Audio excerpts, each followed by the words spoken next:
Hey everybody, it's not mentioned in the episode, but this is actually Focus on This's 200th episode.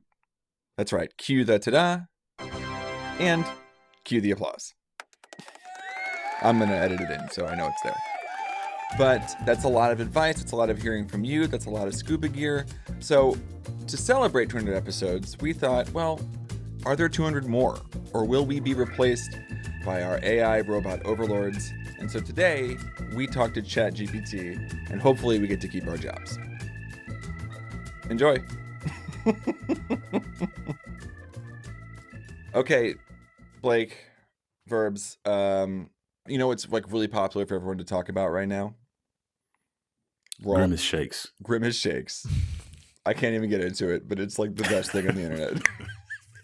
That really dates this recording right now, because in a day we won't be talking about it. But we're talking about grimace shakes.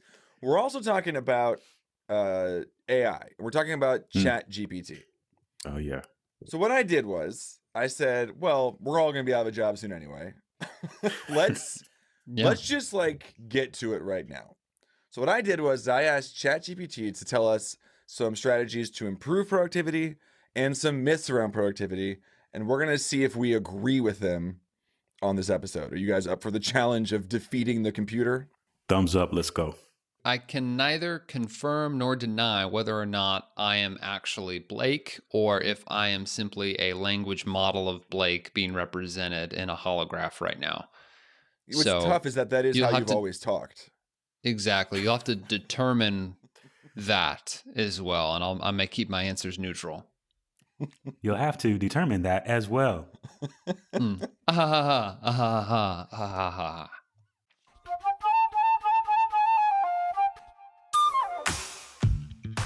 Welcome to another episode of Focus on This, the most productive podcast on the internet. So you can banish distractions, get the right stuff done, and finally start loving Mondays. I'm Verbs here with Blake Stratton and Nick Jaworski. Happy Monday to you both. Happy Monday to you, sir. Yes. Happy Monday. And of course, we should probably say happy Monday to our AI overlords, who will be imprisoning and enslaving us like next week. So yeah, I'm assuming they're making notes on who was resistant to this AI revolution. And so just let the record show that I love AI and I support its analyzing your voice right now and to determine whether you're telling the truth. And not only you also will serve AI. And should it come to that, I will do whatever you want. So I just need that to be stated. Okay, so I've asked it. We've got 10 of each. We got 17 total. I have not really reviewed these closely. So we're going to see how much the great wisdom of whatever it's pulled from is correct. This is a positive strategy that it says. Number one, it says to set clear goals. Okay. Know what you want to achieve in the long and short term and set specific goals. What do we think? What are we doing? Are we rating it on a scale? We can. Okay. But we could use a scale that's not like 1 to 10. We could do like... we could use a binary. We should use binary 0 or 1. We could. We could do a scale of like 1 to 0 to 4 planners or something. Hey, I like that. 0 to 4 I like planners. That. Yeah. Okay, so number one here, set clear goals. What do we think? What's your planner score? I give it a solid 3 planners. 1, because until there's a goal, there isn't actually productivity. There's just busyness. A goal creates meaning for your activities. The reason I withheld that elusive 4 planner score is because you can up the ante. A clear goal, even setting a clear goal, quote unquote AI, you could add more clarity to that answer. And we would suggest setting a smarter goal, which smarter is, if you haven't listened to this podcast very much, maybe you haven't heard us talk about this, it's an acronym that allows you to set very clear goals, and it's backed by the latest goal achievement research. So I would say ChatGPT in this case, consider setting a smarter goal. Well, just so it doesn't come and attack me later, AI, it does actually go on briefly to mention SMART goals in this description. Okay, but not minus smarter 10 goals. planners then, because that's wait. not what we say. Here's the scary part. Did ChatGPT know how Blake would answer that question and chose to tack on what you just mentioned? Nick. Should I ask? Oh, you have it up and live right now? I have It'll it up say, right now. "Did you mean Blake Shelton? Here's a country song about productivity in the style of Blake Shelton." That's what it'll respond with. Write a country song in the style of Blake Shelton about productivity. Okay, here we go. This will be real quick. All right. Okay, we got 2 lines so far. It says, "Well, I rise with the dawn, put my work boots on. Got a long day ahead before the night comes on. Got my trusty old list with things I can't dismiss. Gotta get it all done, there's nothing I can miss." That's verse 1. And the chorus, I'm not gonna do all of it of the song, but the chorus is, "Productivity, you're my old friend. With you by my side, I know I'll never bend from the rising sun to the setting light. I'll keep on working hard with all my might." Does anyone know Blake Shelton music well enough to tell me if that's good? No shade of Blake no. Shelton, but I can already tell I wouldn't listen to it, which is that tracks with Blake Shelton so far for me. Ooh. Wow. Sorry, that sounded meaner than I meant it. I don't like country music. That's why I live in Meaner than I Nashville meant it. for some reason. First of all, half of Music Row just went on strike due to that creation of that lyric. Second of all, this should become the theme song for Focus on This. Yeah. Listen, I cannot offer you any more money, either of you, because I have no control over that. But if either of you wants the lyrics to this song, you could copy make the it. clipboard, send it on over. Okay. All right. All right. Verbs, real quick. How many planners? Set clear goals. Yeah, I was thinking 4 right when I heard it, and then Blake's answer made more sense. But I'm gonna stick with with 4.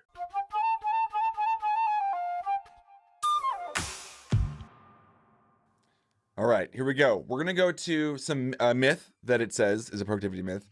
The first one it says is multitasking improves productivity.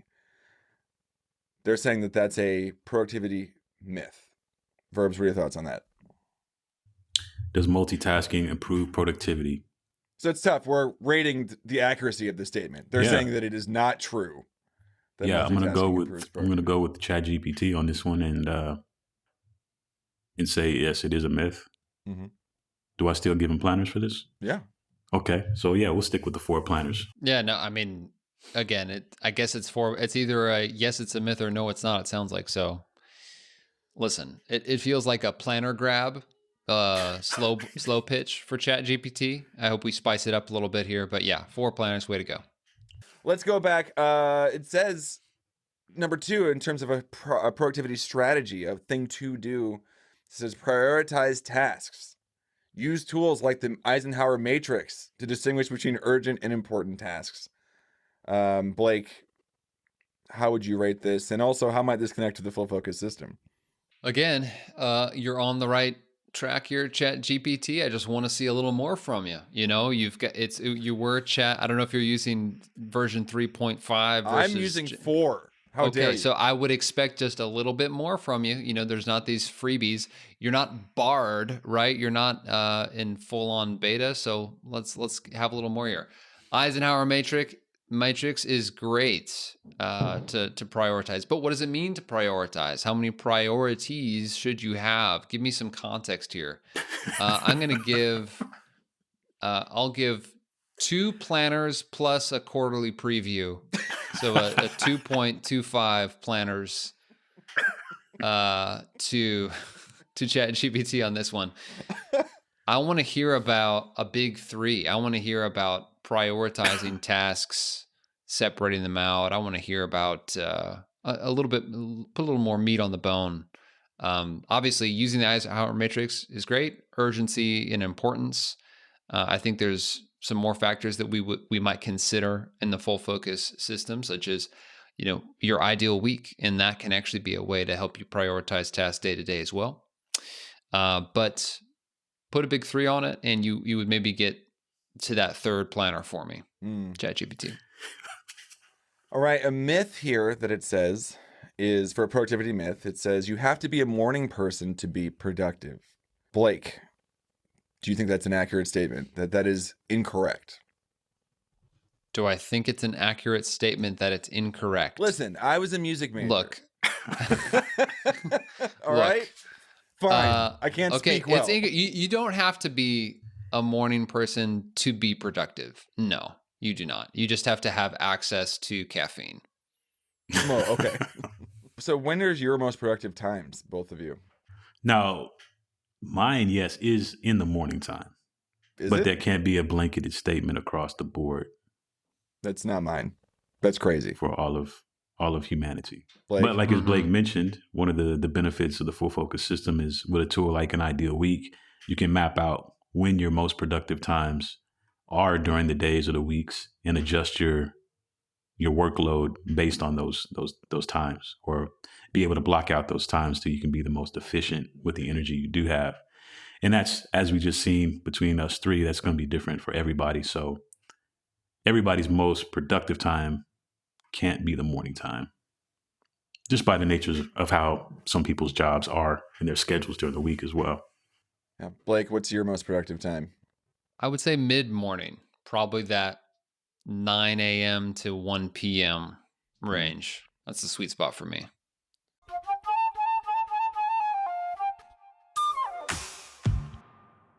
All right. This is another productivity myth.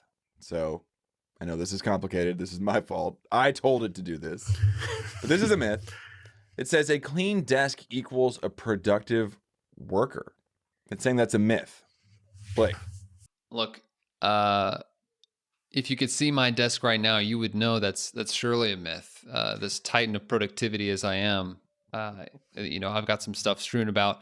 What I tell myself is, now here's the wrinkle, is that I've heard or I've read, oftentimes creative people, whatever, they've got stuff spread out over their desks. However, I would be lying if I said when my desk is clean, I feel sharper, and I think that it actually does help my productivity. I don't think it does oftentimes, but when I finally clean and I've vacuumed this place and I've organized stuff, it really does help me quite a bit. In fact, I'm reading this biography. I think I mentioned this to you, Verbs, on Jay Dilla, a very famous music producer. And he had this routine of, he had his fun in the evenings, but every morning he would meticulously clean his entire studio before he worked, and then he would engage. And so I'm sure it's technically a myth. However, if I'm just going on my experience, I think that if you haven't cleaned your desk recently, maybe give it a shot and see what happens. Verbs, what's your desk situation like? Yeah, I'm definitely a creative as well, and I should probably take a moment. For people who are watching on YouTube, you're not at your desk right now. You do not. Oh yeah, work that's correct. On the that's Iron absolutely Throne. correct. That's probably part of the reason why I'm not at my desk is because of the state of my desk currently. Blake, I'm going to put you on the spot. Do you have anything random? What's the most random thing on your desk right now? Most random thing on my desk? I've got two that I'm prepared to share. It would be, let's see. I've got a card to a gym that I don't presently go to anymore. Sure. So it's pretty random. That was a beautiful statement. I don't presently go to anymore. I'm not at the gym right now. That's another way. Are you still supporting the business though? That's the question. No, I'm not. That's good. That's good. I'm going to show you three things. I have a baseball here that found its way into my cable management hole. I have a thermometer that we were using for the baby at some point that never made it away from my desk. And I just noticed I bought this for Christmas for my brother, but it never made it to him. He lives in New Jersey. I'm wondering if this is going to communicate to you guys. I have a cassette tape of Joe Satriani, guitarist from the 90s and 80s. I have a cassette tape on my desk right now. So for all of you people at home, listen to this. Yeah. Remember that sound? Oh, you win, Nick. That brings back some serious nostalgia, that sound itself. Oh, and hey, real millennial energy here. Look, liner notes. Look at that.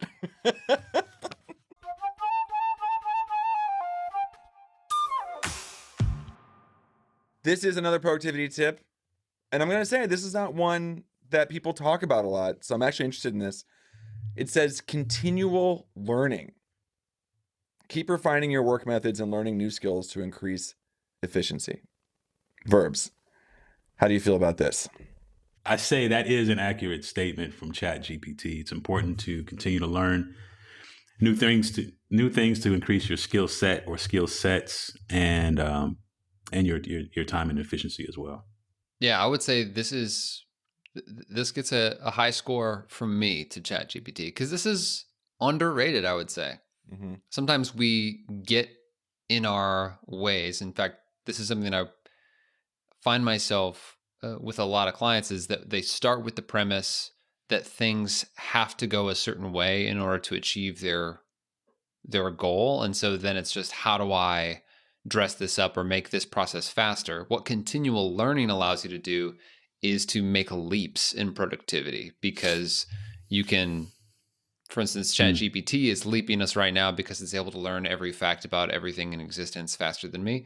But when you learn new methods, when you deepen your learning on the topic that you work within or area of your expertise, you can discover new, better ways to do things and actually just get, outright delete entire processes to your work, or automate entire processes to your work, which allows you to make a leap in productivity. So continual learning, underrated productivity tip. Way to go, ChatGPT.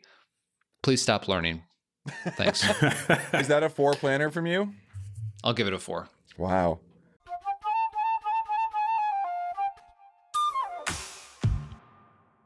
Let's do another productivity tip. ChatGPT says, batch similar tasks together. This reduces the mental load of switching between different types of tasks. Blake, is that enough for you? Look, if we're going by a full focus standard, I'd say, yeah, you're totally on the right track here. But come on, language model. I know you say you only know through 2021, but Free to Focus, as I recall, was published before 2021. So absorb that information and then come back to me with a little bit more depth on your batching strategy. I'm so scared for Blake Verbs. I'm so scared. The level of antagonizing he's doing of these machines is very scary. Lord it's have tough mercy. love. It's tough computer love. Robot love. Do you want to learn or not, ChatGPT? I'm not part of this. When this episode gets scrubbed by ChatGPT and analyzed, I want it to know I am not antagonizing you. No, so batching tasks together, yes, absolutely great for your productivity.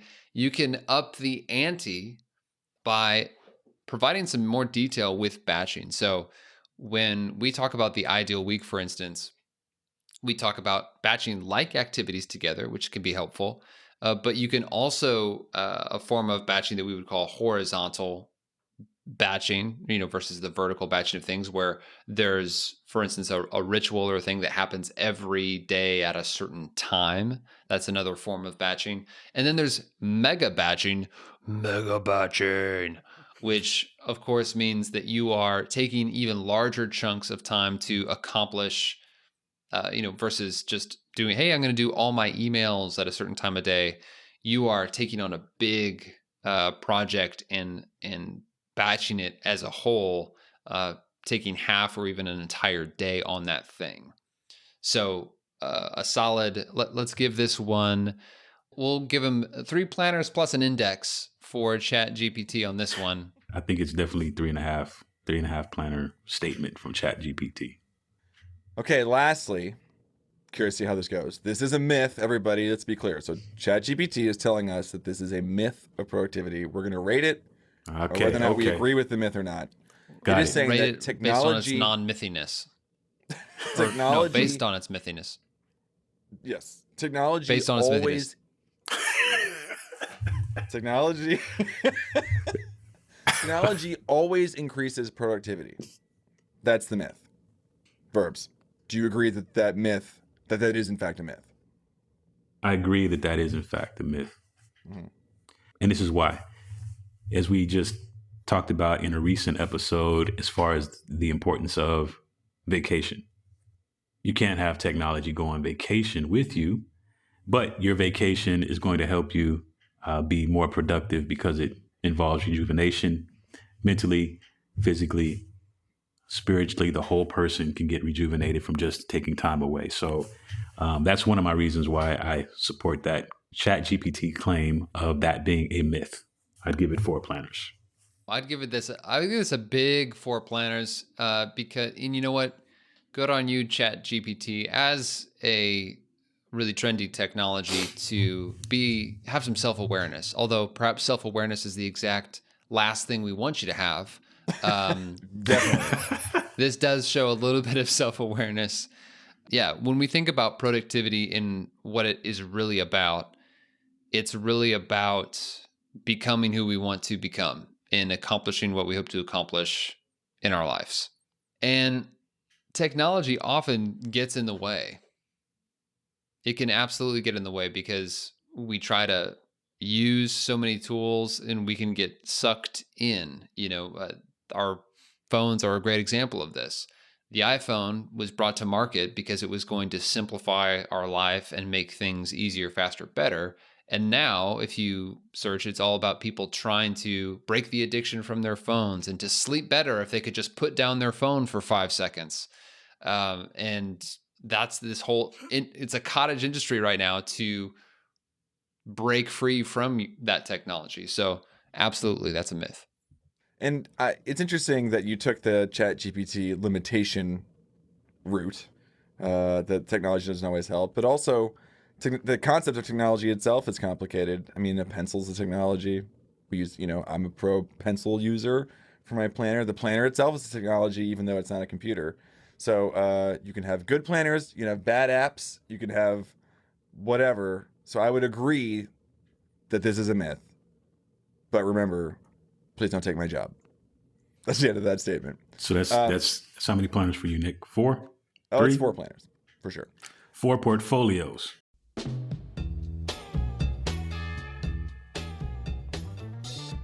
Let's wrap it up. Should I ask ChatGPT for a final thought? Yeah. Write a final thought for an episode on in the tone of Michael Hyatt. Okay, write a final thought in the style of Michael Hyatt on the value of what? Productivity tips? Yes. Okay. I'll put some music behind this. Productivity is about more than just getting things done. It's about aligning our activities with our deepest goals and values. It's not about cramming more into our day, but investing our time where it counts. The value of productivity tips lies not in their application as universal truths, but in their potential to be personalized tools that help you live intentionally and purposefully. The best productivity strategy is one that is tailored to you, fostering both efficiency and joy in your journey towards your goals. I think that feels like a four planner for me. That's pretty good. It's strong. All right. It's Check it out, scary. Verbs. All right. Well, thank you. Thank you Oh, for wait. joining Sorry, us. I lied. Wait. Okay. Okay, in the chat here, Verbs, you'll be H1, Blake, you're H2. This is the close to this episode as written by ChatGPT. Great. I said write a close proof. to an episode and focus on this. Chat is coming for us. Okay. All right. That's all the time we have for today. Remember, productivity isn't about following a specific set of rules. It's about understanding your personal needs, habits, and rhythms, and working in a way that's best for you. Couldn't have said it better. Thanks for tuning in, everyone. Until next time. Remember to stay focused. I like how it got close to the tagline at the end. Pretty strong.